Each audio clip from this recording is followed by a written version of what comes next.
বহুপ্রত্যাশিত Bangladeshi passport হাতে পেয়েছেন সমিত সোম। এখন দ্রুতই তার সব ডকুমেন্টস দিয়ে ফিফা প্লেয়ার স্ট্যাটাস কমিটির কাছে আবেদন করবে বাফুফে। সেখান থেকেই ক্লিয়ারেন্স পেলে বাংলাদেশের হয়ে খেলতে আর কোনো বাধা থাকবে না সমিতের। টরন্টোতে বাংলাদেশ হাইকমিশনের কনসুলার অফিসে পাসপোর্টের জন্য গত শুক্রবার আবেদন করেছিলেন সমিত সোম।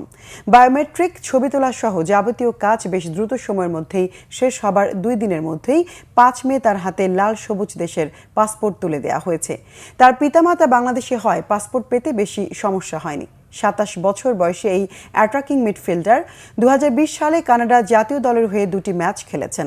গত 11 এপ্রিল লাল সবুজের জার্সিতে খেলার আগ্রহ প্রকাশ করে বাফুফের কাছে আবেদন করেন সমিত।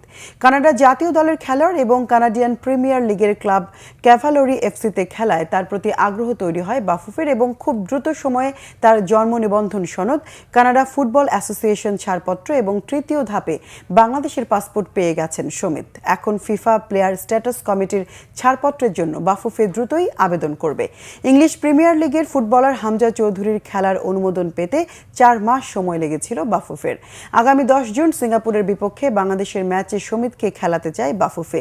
ম্যাচের 1 সপ্তাহ আগে এফসি পোর্টালে খেলোয়াড় নিবন্ধনের শেষ সময় নিয়ম থাকায় ফিফার ক্লিয়ারেন্স পেতে হবে 3 জুনের মধ্যেই।